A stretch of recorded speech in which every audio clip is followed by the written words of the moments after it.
What's up, guys? Welcome in to your Tuesday edition of Browns Film Breakdown. I'm your host, Jake Burns. And quick reminder before we start the show today that if you're listening to this podcast, Apple, Spotify, please give us a 5-star and a review. That would be great, helping Browns fans find the pod. And then if you are on the YouTube version of the podcast watching video or on Substack, whatever, give us a like, give us a share, give us a subscription. We would greatly appreciate that support and continue to build what I think is a thriving Browns community, which is upward of 50 founding members in Slack talking Browns every day, and in the Substack chat, which is, again, thriving bunch of people every day, improving their Browns experience, talking about topics all day, every day. We love it. We can't wait to jump in there and talk draft and team development, a whole bunch of other things that are happening again. Thoughtful conversation, really pumped about where that's heading. So join us if you have not already done so. Today's show is kind of accumulation of the weekend of content, and then I think we're going to have Scott on in a little bit, who has some good takes about quarterback, running back draft spots that I think are going to be interesting to think about. So before we start, though, I want to remind you that we did a newsletter yesterday built around where social media is going with, covering whether it's the Senior Bowl or whether it's these pro days. We focus too much on the wrong things when we're watching these events. I find myself annoyed that there was a route that Travis Hunter ran, which was clearly, to me, a slot route against a very specific coverage type press man, where you have to get off the line of scrimmage in a creative way and then maybe move in a specific direction to sell one way and work back the other. And it's a very specific spot on the field type of route, coverage type of route, not a traditional one-cut route, not even a traditional two-cut route that is based on zone coverage or sometimes off man. It was a very specific route based on a man coverage look that gets mocked and made fun of because he has a specific drag release off the line of scrimmage and then does a little out-breaking cut back to an inside move. And people think that that is a sort of a generalization of what routes, like his route tree, looks like, right? There's a difference between, hey man, run an 18 back to 15 comeback. Hey, run a 12-yard dig, right? Or run a glance route from 8 to 18 on a post. And it's like, people can understand that there are also specific routes against press man where you have to get creative, especially operating out of the slot where you have a two-way go. You have to get creative, and it's going to look a little funny on air, but if you turn on the TV every Sunday, whether it's a third and pass situation, maybe third and short, third and medium, or down in the low red zone where teams will play a little bit more man coverage, these routes are on your TV. And we get this whole goofy, and it happens around the Senior Bowls with like events, whether it's Senior Bowl or Shriners event, like there's this like mocking one-on-one routes. And what we're missing is that you have to do some of this stuff to create separation to ultimately get the football. So there's this like whole TikTok route stuff that gets made fun of. And it's like, nah, man, you really, some of these, now there are some that are over the top too far. But there are also some, I think plenty that you do see on Sundays, some of the better route runners, which I had to post evidence of Travis Hunter and his route versus like a Keenan Allen route, a Justin Jefferson route, these whip routes or pivot routes, or these routes that are going to have multiple layers in order to get off the line of scrimmage first and then win either inside or outside by selling the opposite direction. And sometimes the Keenan Allen route I posted is selling in, out, and then getting back inside. So like, I think we need to quit acting like those are not a part of football. Are they a part of every down, every snap, every throw? No.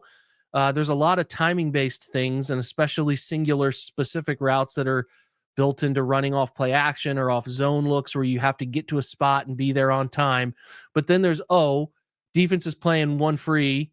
We need to beat this man coverage. How are we doing it? Here's an option you have.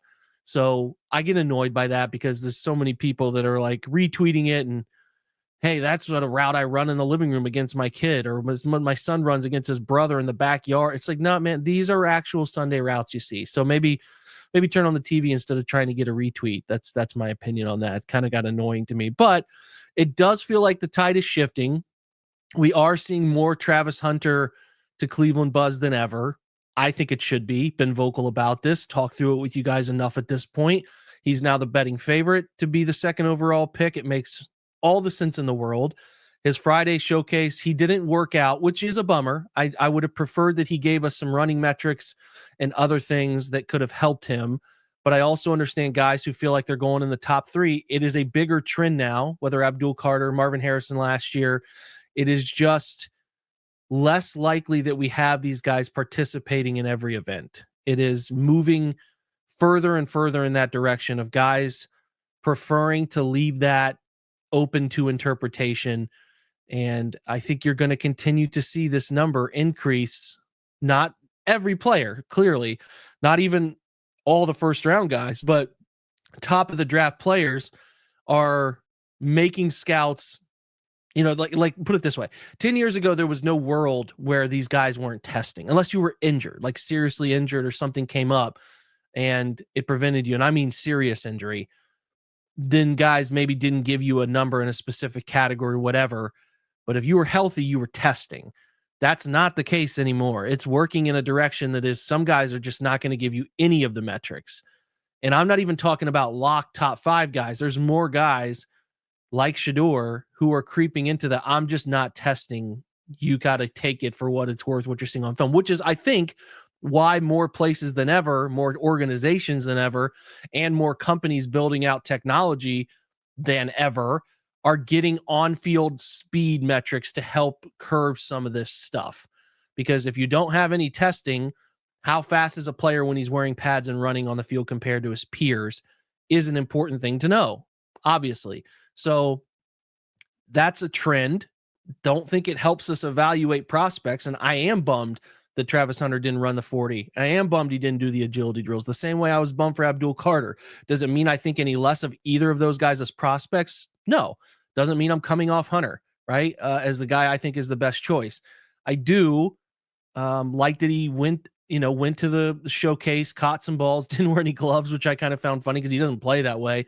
Almost looked like he showed up and found some cleats in the equipment room there in Boulder and figured out like, I guess I should get out there and run some routes. It definitely didn't look uber planned. I know that Shedeur kind of had figured out day before maybe that Travis was going to run, and maybe that was even still in question when Travis got there. I'm not here to determine whether like not showing up and doing routes or not testing is going to define a prospect's future. I'm just saying, does it make me feel comfortable? No, it doesn't make me feel comfortable. So I don't like it, but I also believe in the film I'm seeing, and I believe in the evaluation I've given that he is still the right answer. So he's the betting favorite. I think he should be. Do I find myself upset if they take Abdul Carter? I continue to say no, but I don't think that's the right path for the Browns. So to me, Hunter's there. It's a logical choice. We'll hope that they make it. Until we get more evidence of the contrary, we continue to believe that as the momentum grows, Schefter reported it yesterday, and you can mock Schefter if you want. He's had this, that, or the other. He's had 3 different stances. They should take a quarterback. They're going to take Abdul Carter. Now it's Hunter. I think it's possible they're all guessing, which is what the Browns want at this point, no doubt. But I think it's also possible you do get more intel, and it wasn't just limited to just Schefter kind of saying this. Seems to be more and more. Now we have Mel Kiper in his mock this morning, having Hunter to the Browns. It makes all the sense in the world. And I've always kind of questioned this for months, why this isn't just the most logical player to take if you're not taking a quarterback, which it is trending away from taking Shedeur at 2, then this is the logical choice. So I've never really wavered from that. I just have been interested in how long it took for some people to come around to it. And it seems like it's none of this could ultimately matter, but it does feel like it's moving in the right direction. All right. So we have that news. We have, like I said, Mel Kiper mocking him there. We're not going to talk about Kiper at 33 picking Tyler Shuck, the Louisville quarterback, which I've been pronouncing his last name wrong. It's not Show, it's pronounced Shuck. So there's that. I don't think he's worth a 33rd pick. Jalen Milroe invited to the first round of the draft, which is like, for some of you who have been maybe taking him in the 3rd round of your mocks, that might be a little jarring. But to me, it's not crazy he wouldn't be invited. You got to think back. Malik Willis was invited. Like Will Levis has been invited. There have been these quarterbacks who are on the fringe that do get invited in case they move into the first round. I do think it's a good indication that Milroe is coveted by a lot of NFL teams. And I do think there's a hell of a lot more intrigue for me if he's the 33rd pick over Tyler Shuck. That's for sure. If obviously the Browns go Hunter at 2. So, I think, again, you got to pay attention to the trends. I think it's noteworthy that Milroe's an invited player to the first round. We'll see if he goes. I don't know if he feels secure enough to go and be there live and obviously have the cameras tilted toward him. If he's not selected in the first round, he could ultimately be selected in the first round and move up. But we know that more and more the history of the draft was everybody first round pegged kind of went. More and more guys are electing to stay home. That could open the door for more and more guys with maybe a second to third round eval to be invited. But ultimately, what does it make me think? Well, it makes me think that the NFL is going to covet him as a late first round and into the second round player. That to me tells me the Browns shouldn't, you shouldn't be mocking the Browns as pick 67 with Milroe. If you want to get Milroe, you believe in Milroe, feels a whole hell of a lot to me like you're either moving up a couple picks or you're picking him at 33. I would imagine the Browns sit still and pick him at 33 if he's there. If not, they move on. But that's the trend. I do not believe Tyler Shuck is worth 33. I can get to the belief at 67 and into the 90s or maybe 104. But the age, the lack of data, lack of experience, only 1,000 snaps in college just by being there forever. He's going to be 26 at the start of the season. The injury history, none of that makes sense. Even if you think he's talented enough to be a solid NFL quarterback, the risk factor, the profile, it just doesn't make me feel secure. So I am not doing that. And I want to be vocal that I would not like that route given what we know about the player. Does that mean my opinion means it doesn't work out? No, he could work out and be fine. I just wouldn't like the process of that one. But that's one mock draft. Not going to lose any sleep over it. The other piece of information we learned yesterday is that the Browns are very active in the tight end market and are bringing in players to Cleveland, 30 visits, private workouts. We get Elijah Arroyo that is then from tight end from Miami.